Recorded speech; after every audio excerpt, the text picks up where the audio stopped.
بسم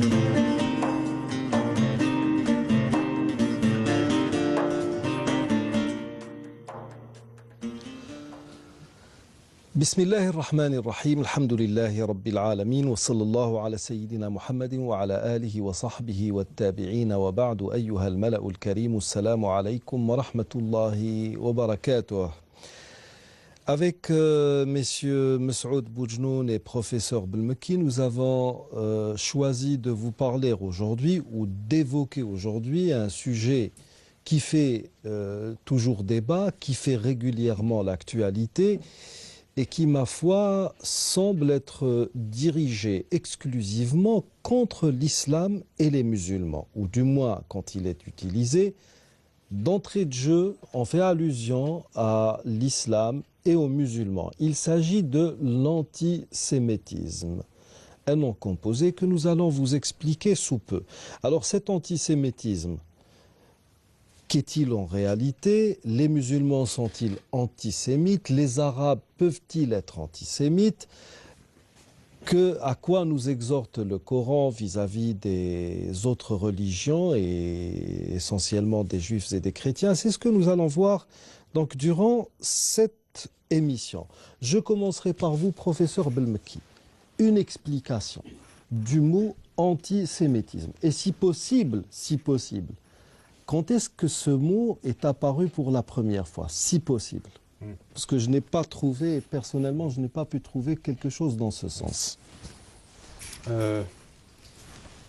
Quant à la deuxième question, ce mot est apparu à la fin du 19e siècle, 1800 et quelques, sous la plume d'un journaliste allemand.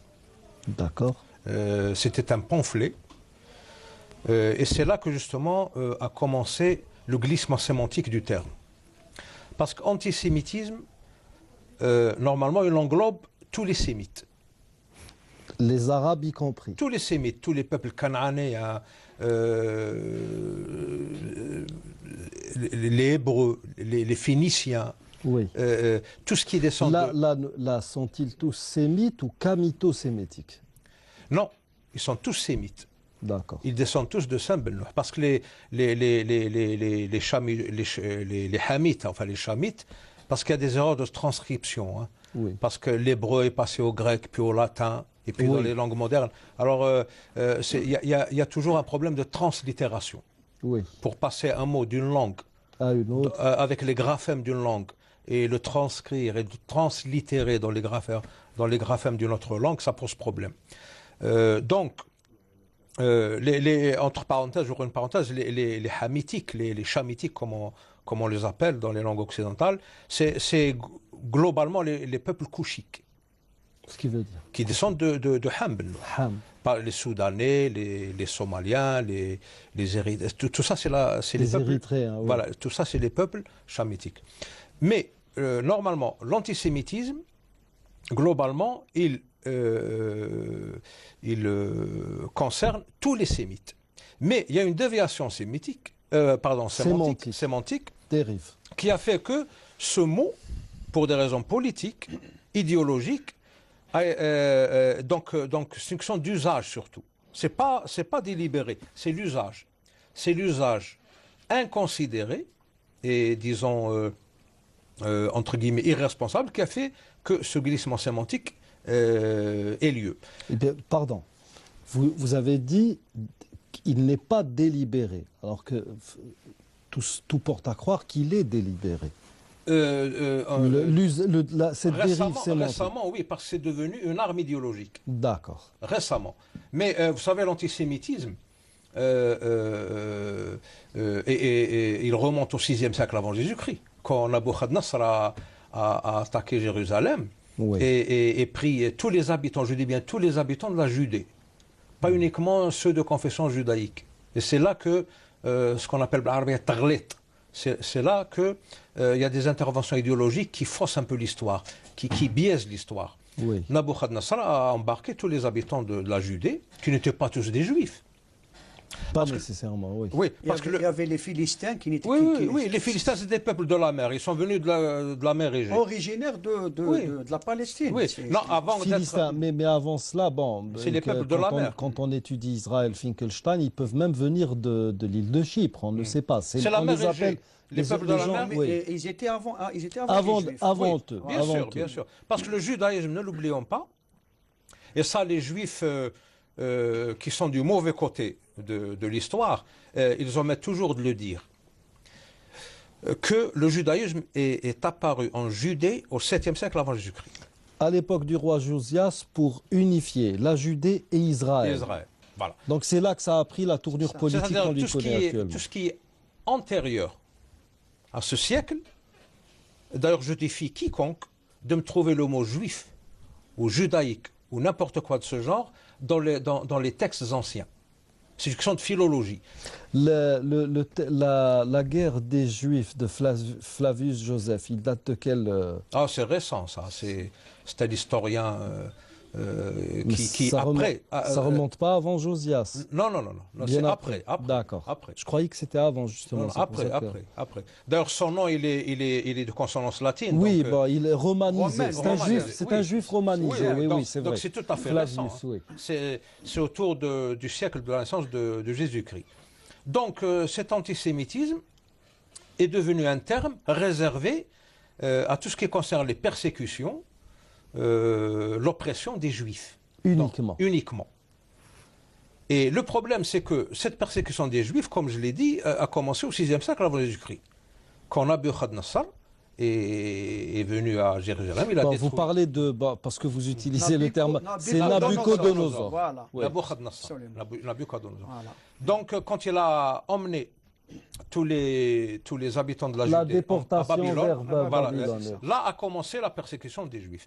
Alors, elle est inscrite dans le temps, au Moyen-Âge.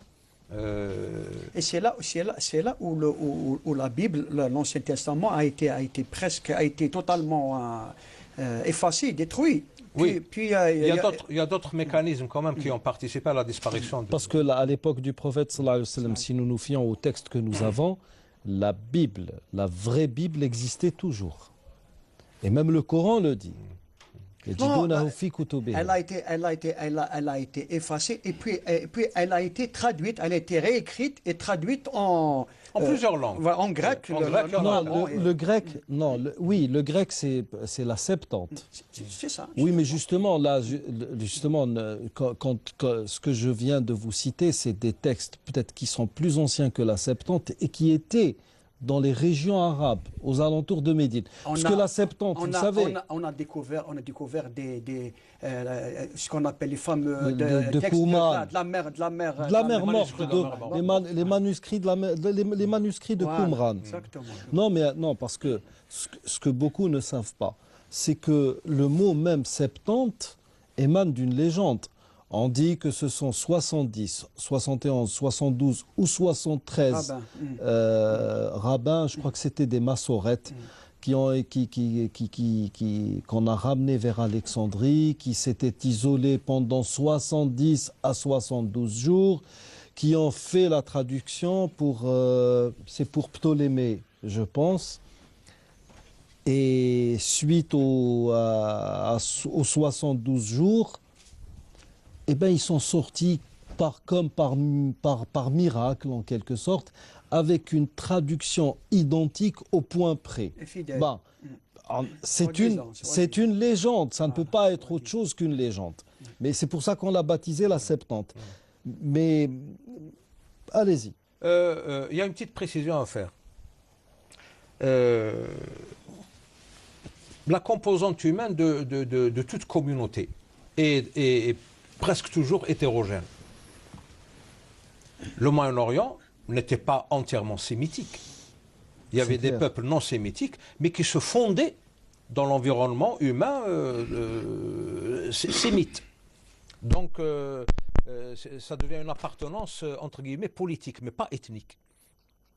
Donc, la persécution des Juifs, jusqu'à la révolution industrielle, elle est continue. Elle était de nature religieuse. Le motif, c'est la religion. Mais après, surtout après la Deuxième Guerre mondiale. Et quand l'antisémitisme est devenu l'idéologie. Le crime était le déicide. Oui. Voilà. Jusqu'à présent. Pour les chrétiens. Pour les chrétiens notamment. Bon, déicide, pour expliquer à nos amis téléspectateurs, déicide, donc c'est l'assassinat de Dieu. Bon, voilà. On parle ici du Christ alayhi salam. L'Église catholique romaine, ils ont revu leur copie et ils ne parlent plus de ça. Mais les catholiques irlandais qui ne reconnaissent pas l'autorité du Vatican continuent de penser que le peuple juif, si peuple il y a, est un peuple déicide.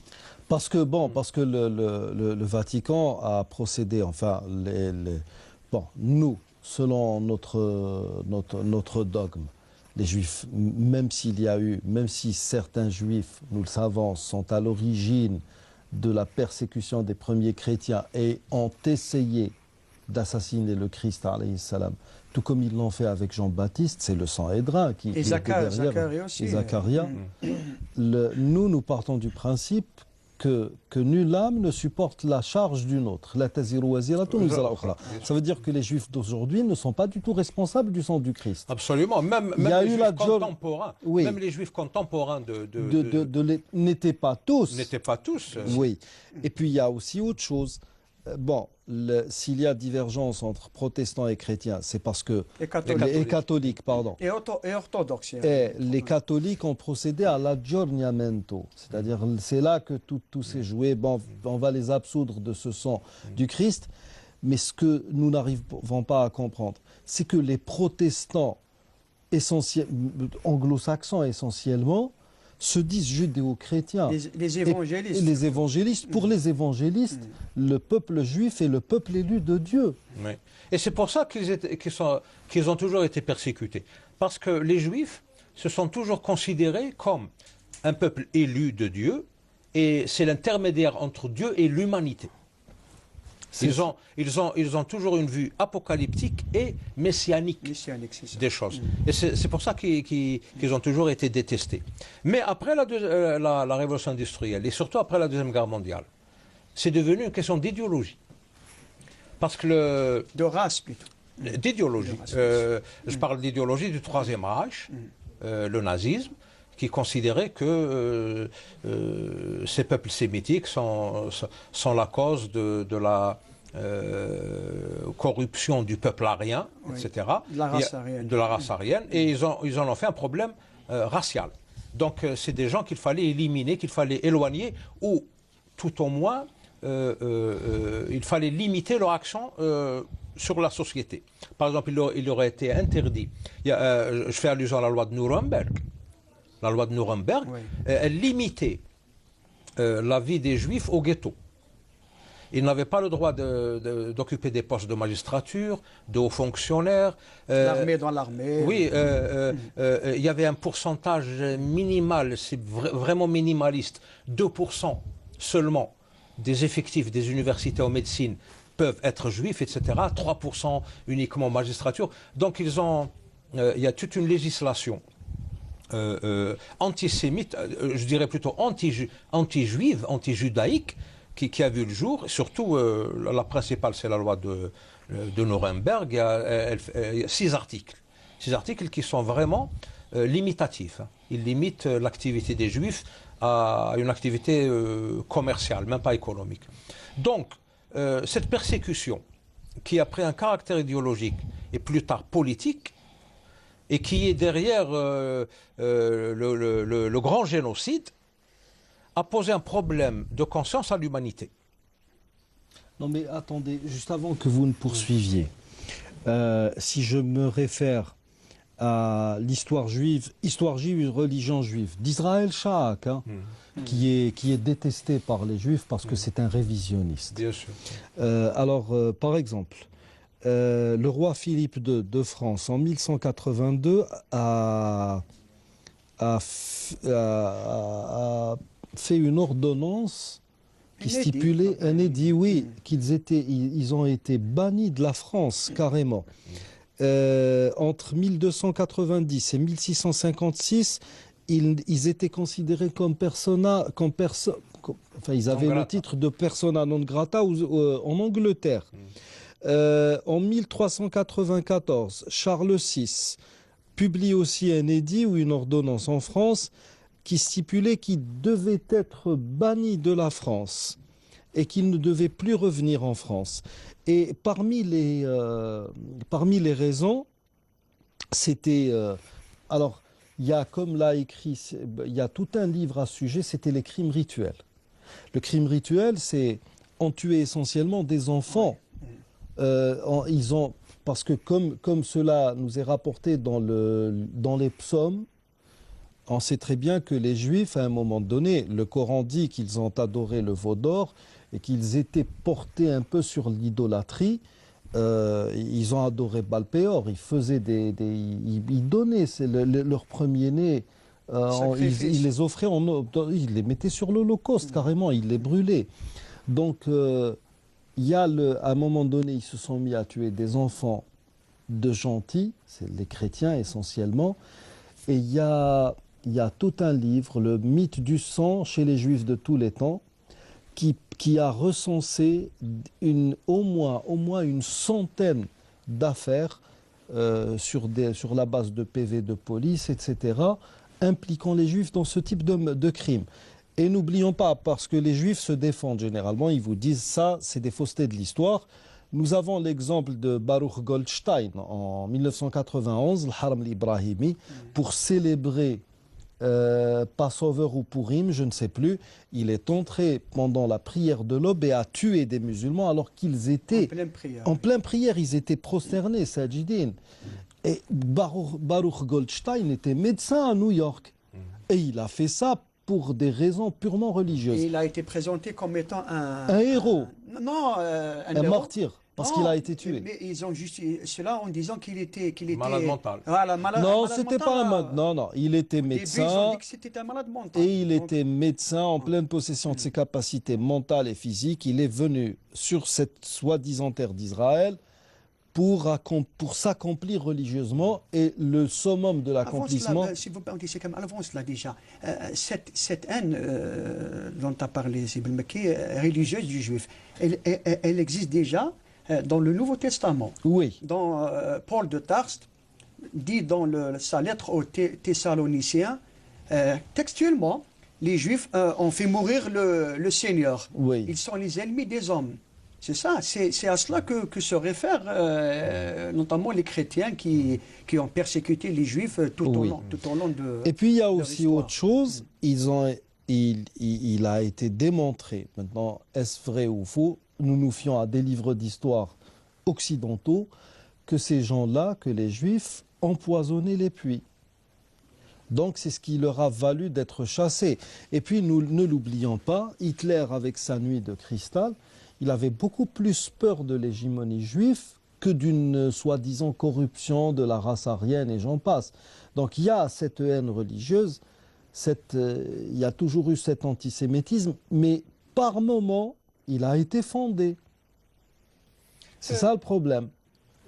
Peut-être fondé, mais exagéré aussi. Oui, c'est clair. On a fait une psychose. Oui, c'est ça. C'est devenu une hantise. Une hantise, une psychose.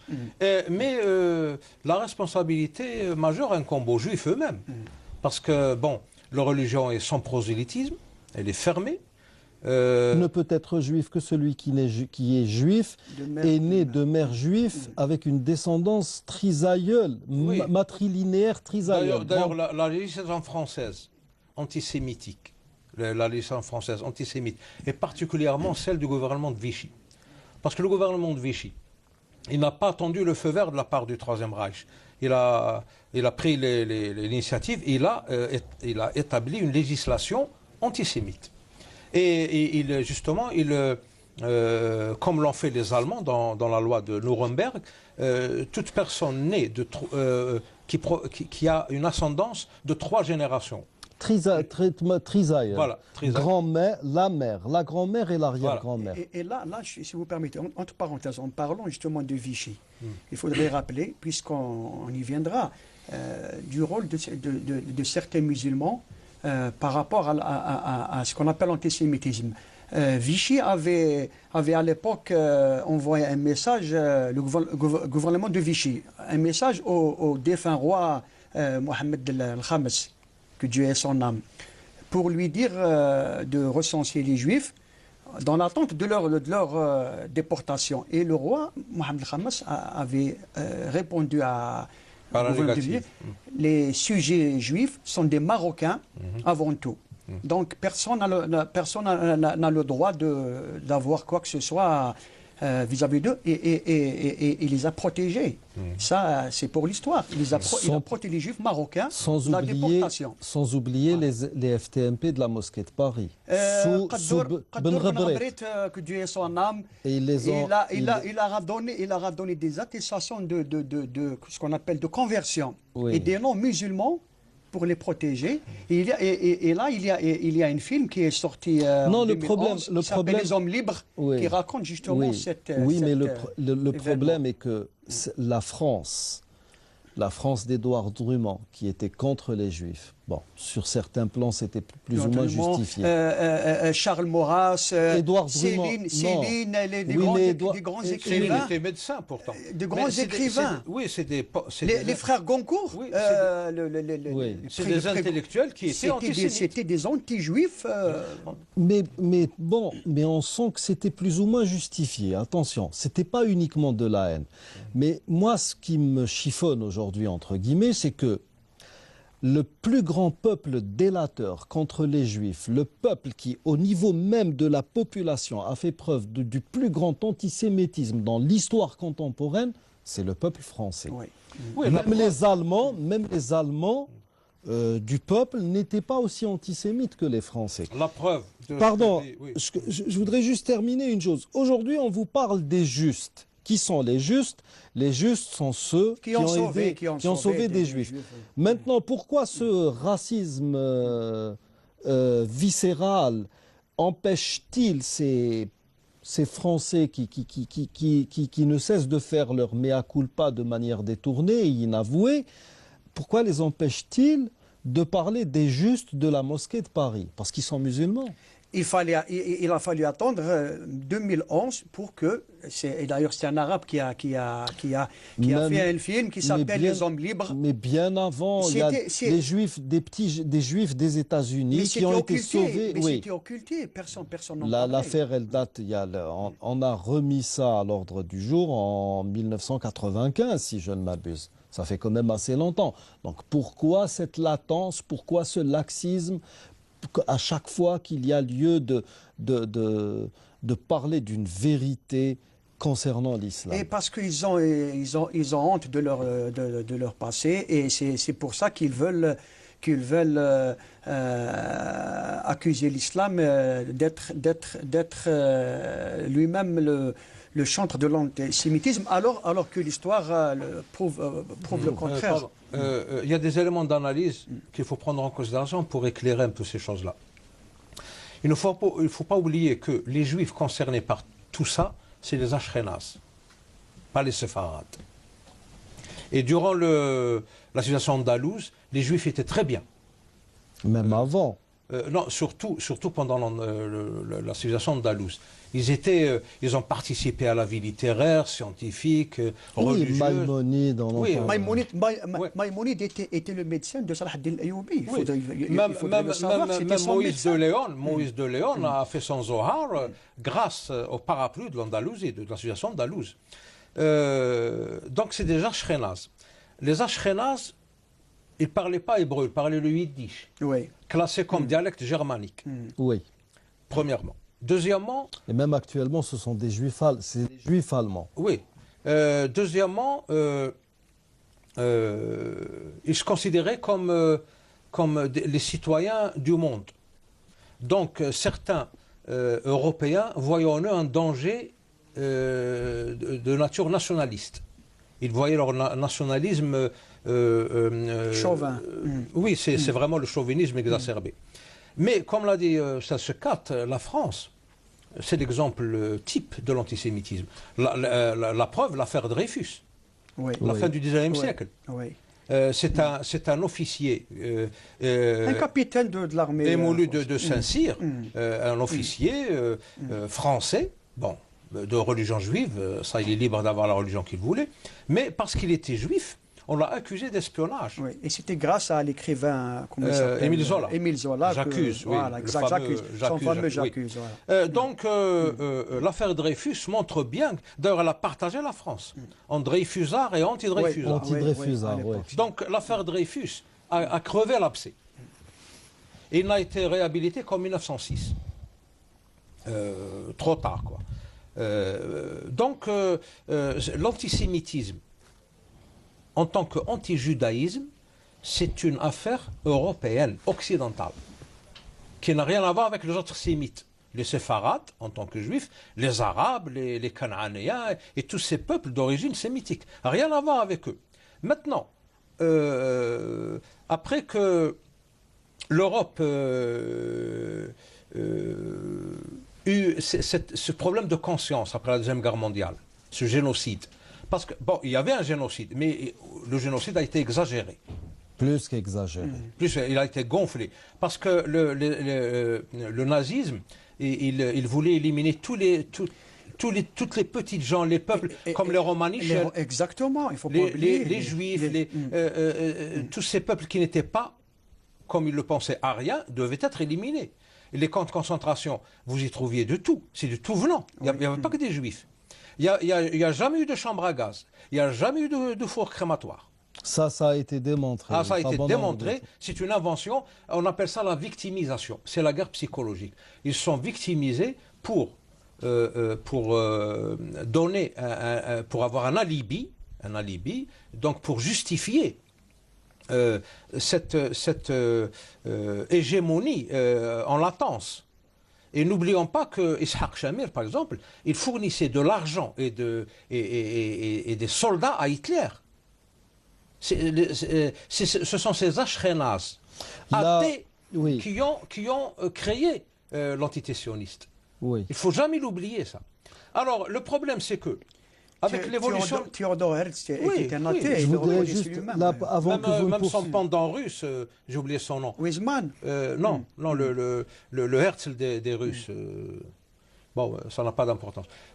Parce qu'il y avait deux chantres du sionisme, un russe et un allemand. Théodore Herzl, et il était autrichien, je crois, pas allemand, Théodore Herzl. Aucune idée. D'origine autrichienne. Il était germain, de toute façon. Il y avait son Chaim Weizmann qui était son... Ouais. En tout cas, pardon, pour ce qui est de... Parce que vous venez de citer Shamir qui envoyait des soldats à Hitler, à nos amis téléspectateurs, lisez Jews and the Third Reich, les Juifs et le Troisième Reich, d'Henry Ford. Et vous allez comprendre un peu comment le massacre des Juifs de Pologne il s'est fait. Il s'est fait beaucoup plus sous l'impulsion des Yiddish en quelque sorte. Bon, enfin, au profit des Yiddish. Il fallait sauver des Yiddish, il fallait donner autre chose au Troisième Reich. Mais là aussi, bon, nous, ce qui nous importe aujourd'hui, est-ce que les musulmans, bon, je parle de l'islam à l'époque du prophète sallallahu alayhi wa sallam et avant 1948, la haine du juif est-elle une haine qui se justifie ou pas? Sommes-nous à haïr les gens pour ce qu'ils sont ou pour ce qu'ils font? Parce qu'actuellement, depuis 1948, c'est devenu une haine doctrinaire. Elle fait partie intégrante pratiquement de ce que nous appelons l'aqida en langue arabe. Il faut haïr le juif. Alors que, je ne sais pas, quand on lit, quand on voit ce que font certains juifs, des juifs de renom qui ont tout perdu en raison de leur position, et même dans cette fameuse ville baptisée Tel Aviv, nous avons une population quand même assez importante qui est contre le sionisme, carrément. Donc maintenant, notre religion a-t-elle fait de nous des antisémites? Alors, pas du dans le sens antisémitisme d'aujourd'hui, parce que quand on dit à un arabe, même s'il n'est pas musulman, tu es antisémite, il y a un non-sens. Il est sémite. Il ne peut pas être antisémite.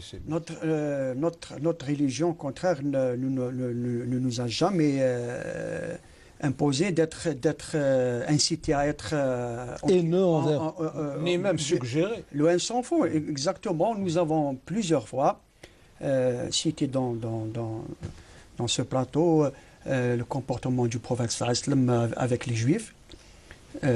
Justement, beaucoup vous diront, votre prophète a massacré les Juifs, il les a bannis de Médine. Attends, nous allons y venir. Le prophète sallallahu alayhi wa sallam, comme nous l'avons dit plusieurs fois, dès son arrivée à Médine, avait fait le fameux pacte de Médine avec les Juifs.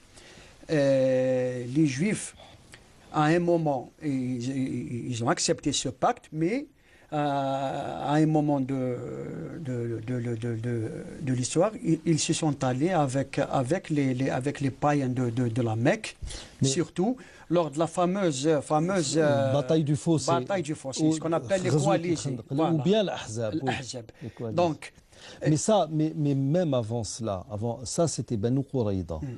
Mais même avant cela, il y a Banu Nadir.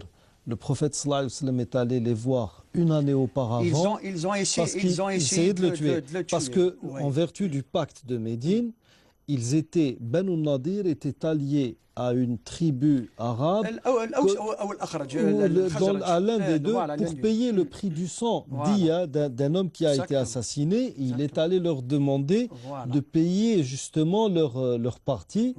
Et ils ont dit, il y a un certain, d'ailleurs quand ils ont voulu le tuer, il y a un certain Salam ibn Mishkam qui a dit, n'essayez pas de le faire, il va être averti par le ciel, parce qu'il savait qu'il était prophète. Mais pardon, en dehors de ça, les gens qui disent que votre prophète avait tué les Juifs, il les avait déportés, mais nous avons plusieurs fois cité le fameux hadith où le prophète sallallahu alayhi wa sallam avait acheté de la semoule chez un commerçant juif. Il lui a laissé son bouclier en gage. C'est la preuve que les Juifs vivaient encore à Médine. Par référence, le prophète se référait au verset du Coran qui dit Dieu ne vous interdit pas d'être équitable et bienveillant vis-à-vis de ceux qui ne vous ont pas combattu ou chassé de vos demeures. Donc, bienveillant, plus que c'est-à-dire qu'on peut vivre avec des Juifs ou des chrétiens ou n'importe quel. S'il vous plaît, je continue juste un petit moment. Donc, ce comportement du prophète sallallahu alayhi wa sallam nous montre que il avait traité sévèrement certaines tribus juives parce que elles avaient trahi, elles avaient fait preuve de menteur. Elles avaient trahi leur serment. Il y a une chose que dernièrement j'ai trouvé dans mes recherches. Durant la bataille de Uhud, il y avait un juif qui avait combattu avec les musulmans et qui s'appelle Mukhayriq. Et on peut le trouver dans les livres d'histoire. Et qui est resté juif. Certaines versions disent, il avait dit à ses coreligionnaires, vous savez que le prophète a signé un traité avec vous et que vous êtes tenus de le soutenir, de l'assister. Oui. Qu'est-ce qu'ils lui ont dit les Juifs? C'est un samedi, la bataille c'est un samedi, et c'est le Shabbat, nous n'avons pas le droit de combattre. Il est allé combattre avec les musulmans et avant de combattre, il leur a dit, si je meurs, mes biens, je les laisse à Mohammed, il en fait ce qu'il veut. Ouais. Et cet homme est mort durant la bataille de Uhud et le prophète sallallahu alayhi wa sallam a dit comme ça, Mukhayriq est le meilleur des Juifs. Enfin, et là justement, là, il y a un point très important que beaucoup de musulmans négligent. Actuellement, nous avons une tendance de musulmans déjà qui voient mal les autres musulmans, qui voient de haut les autres musulmans. Vous n'avez pas la barbe, vous ne portez pas un mini qamis, vous êtes un mauvais musulman. Là, déjà, c'est un problème. Alors, avec les non-musulmans, on a l'impression, chez certains musulmans, que quiconque meurt comme ça, non-musulman, ira automatiquement en enfer. Il est vrai que juifs, chrétiens et musulmans sont d'accord sur le fait que quiconque ne fait pas partie de mon obédience ira en enfer. Nous ne sommes pas les seuls à le dire, parce que moi, je me souviens une fois dans une conférence, il y a une chrétienne qui s'est levée et m'a dit, oui, pour vous les musulmans, nous irons tous en enfer. Je lui ai dit, mais même chez vous, vous nous traitez d'infidèles dans vos écrits. Oui. Et pour vous, nous irons en enfer. Il en est de même pour les juifs. Ils voient que nous, musulmans et vous, chrétiens, irons en enfer. Mais là, justement, l'histoire de Mukhayriq, regardez ce qu'a dit le prophète. C'est-à-dire qu'il a parlé sous réserve parce que nul ne sait comment Dieu réagira avec Mukhayriq. Personne ne le sait. Donc, d'entrée de jeu, il n'est pas mort en musulman. On voit mal, enfin, on ne peut... il ne peut pas mériter. Il a défendu le prophète. Mais là, ça porte. C'est pour ça que il va falloir justement parler, traiter de ce sujet. Nous croyons en Dieu, nous sommes censés croire en Dieu, ne nous prenons pas pour Dieu. C'est ça. Ce fameux hadith, Wallahi lan yaghfir Allahu li fulan, par Dieu, Dieu n'absoudra jamais un tel, man dalladhi yata'alla alayya alla aghfira li fulan, qui veut par son serment m'obliger à ne pas absoudre un tel, eh ben je l'ai absous et à toi j'ai annulé toute ton œuvre. Ça, c'est une notion qu'avaient les premiers musulmans et que les musulmans d'aujourd'hui n'ont pas du tout. Et ça a tendance justement à avoir un impact sur la relation que nous sommes censés avoir avec les non-musulmans. Maintenant, la haine du juif, selon ce que vous venez de dire, elle n'est pas commandée ou recommandée par des textes. Alors, pas du tout. La haine du juif a commencé, comme vous l'avez dit, après 1948. Déjà, même en Palestine, les juifs et les musulmans vivaient à coexister le plus normalement du monde. C'était le mandat britannique. Avant le mandat britannique, les Ottomans, c'était comment on appelle ça, l'Empire ottoman qui gérait donc les juifs ici même en Algérie. Tout un chacun le sait. Ceux qui sont venus d'Andalousie. Vous connaissez tous le fameux incident qui a eu lieu à Constantine à l'époque de Ben Badis, que Dieu ait son âme. Les Juifs et les musulmans vivaient en parfaite symbiose. Et un jour, en 1931, si je ne m'abuse pas, un Juif, il est venu, il était sous. Il est venu, il a uriné sur la mosquée.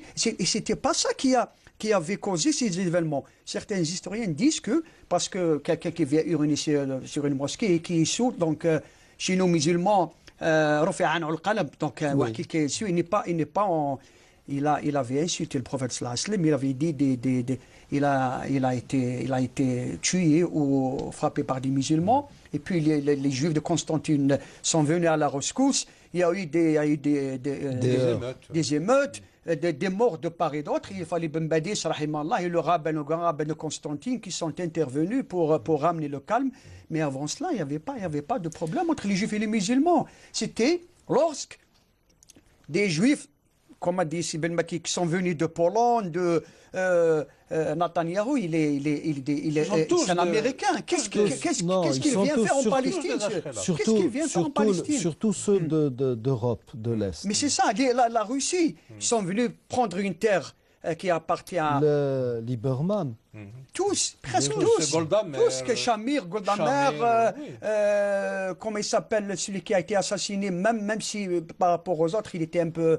Celui-là qui a été assassiné, Ishaq Rabin, ils sont tous originaires de l'Europe. Ils étaient tous membres d'organisations... La Haganah, Ergon, le groupe Stern, etc. Mais c'est là où la haine du juif a commencé. Mais sinon on n'a pas de haine qui est épidermique contre les juifs. Non, en tout cas, pour nous musulmans, il y a un document normatif. C'est le document Médina. L'article 25, 26, 27, 28, 29, 30, 31, 32 cite nommément des familles juives. Inna Yahoud Bani Fulan, Umma Mu'mina. Donc le prophète, il faisait bien la différence entre Banu Qurayza, Banu Qaynuqa, les ennemis qui ont trahi justement le pacte. Ils l'ont trahi. Parce que le pacte, il spécifiait que il y avait cette notion de solidarité, le mawali. Oui. Si une tribu trahit, Même ses alliés sont considérés comme responsables, Oui. parce qu'ils sont censés l'empêcher de trahir. Oui. Donc, je dirais les actions de guerre du prophète alayhi salam contre certains juifs étaient justifiées, tout à fait justifiées. Et n'oublions pas que Dame Safiya, Sida Safiya, était juive. l'était de Bani Nadir, c'est la femme du prophète alayhi salam. Il ne faut pas l'oublier.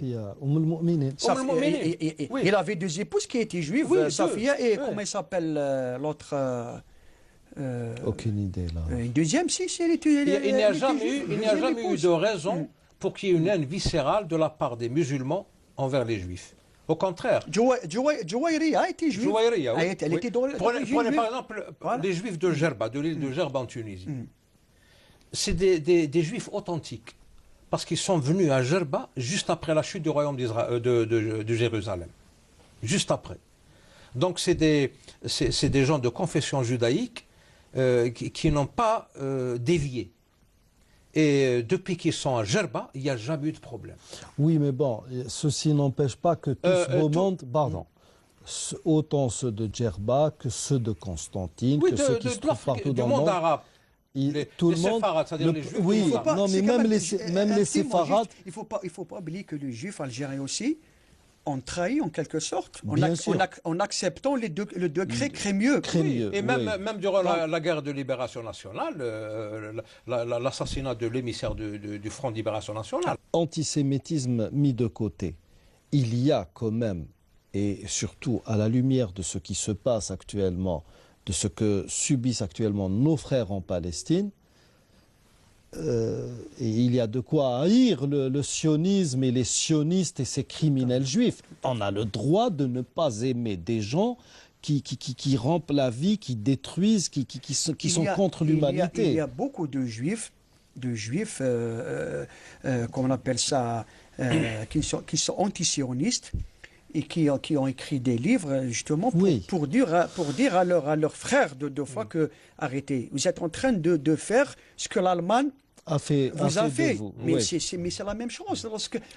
Lorsqu'on tue 3000 personnes en 10 jours ou même pas, c'est quoi ça? C'est pas des pogroms, c'est pas des massacres, c'est ce qu'a fait. Oui, mais le conditionnement de ces meurtres massifs, collectifs, le conditionnement, c'est quoi? C'est l'antisémitisme.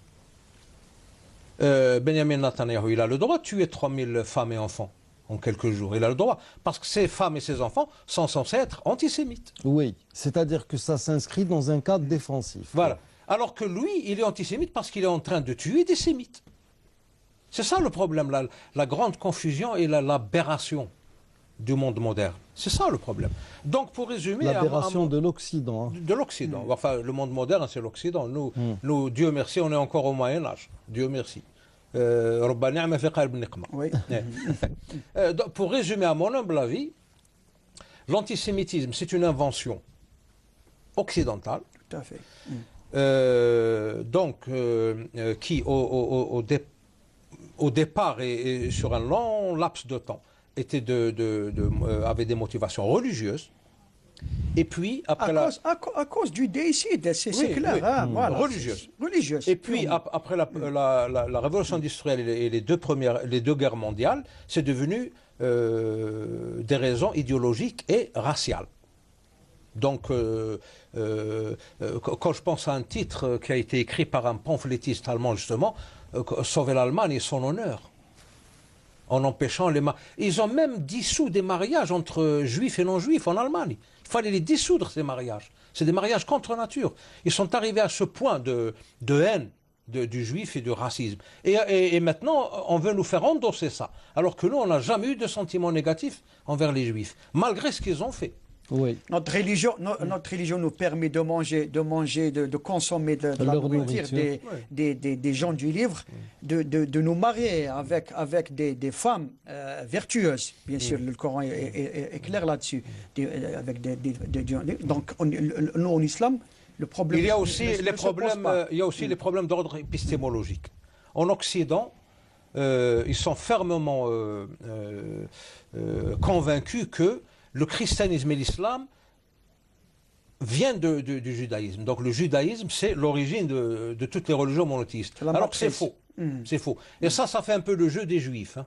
Ça leur donne belle allure hein, d'être à l'origine de toutes les religions monothéistes. C'est pour ça que Ernest Renan les fustigeait. Oui, les sémites, tous les sémites. Tous les sémites. Et ça les musulmans, ils ont un peu joué le jeu aussi. Parce que les musulmans, ils ont leur façon d'être négatifs. Ils savent pertinemment que l'islam est la religion pour Dieu. C'est la seule. Elle est révélée depuis Adam alayhi salam. Et Sidna Moussa alayhi salam n'était pas juif, il était musulman. Même Abraham n'était pas juif. Oui, non, mais à la limite, Moïse, il pouvait descendre de la lignée d'Israël, de Yaqub alayhi salam. Mais Abraham, paix sur lui, était babylonien. Exactement. La notion même du juif, même à l'époque d'Isaac. Le problème, il est épistémologique. Parce que le judaïsme est né au 7e siècle avant Jésus-Christ. Donc tout ce qui est antérieur n'était pas juif. À plus forte raison, ce qui est antérieur à Yaqub, à Israël, à Jacob. Abraham et Ishaq n'étaient pas juifs parce que le judaïsme, d'après la logique des juifs, est né après Ishaq, après Yaqub, Israël. Vous voyez ce que je veux dire? Oui. Non, mais eux, actuellement, quand vous discutez avec des juifs, ils se sont carrément appropriés Ibrahim. Oui, parce que ils ont besoin d'une généalogie patrilinéaire. Donc ils remontent à Abraham. Mais la judéité se transmet par les femmes, par la mère. Non, mais là aussi, pardon, professeur Belmeki, justement. Mais ça, c'est cousu de fil blanc. Oui, non, mais là, il y a un petit jeu qui s'est fait avec la venue de Jésus, alayhi salam. Eux, leurs rabbins se sont bien rendus compte de la portée même de ce miracle, de la naissance de Jésus, son Père. Ils ont bien compris.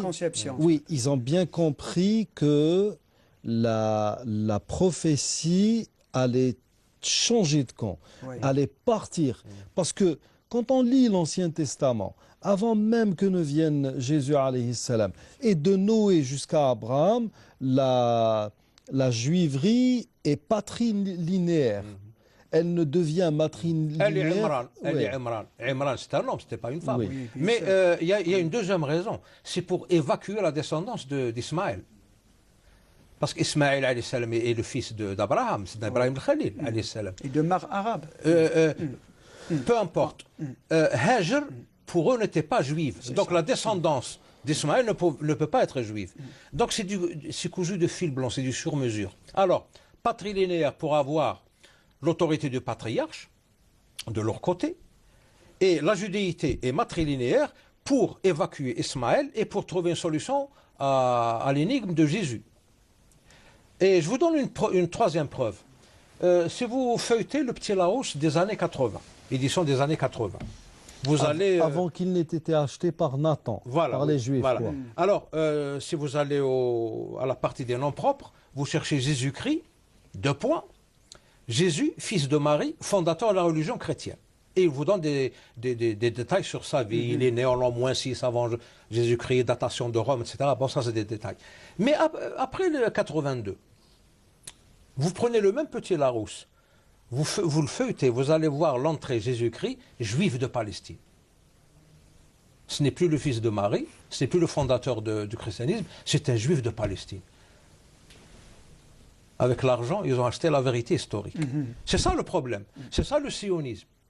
C'est la falsification de l'histoire. C'est le plus grand hold-up de l'histoire qu'a connu l'humanité. Cette histoire d'entité sioniste, de judéité montée de toutes pièces, etc.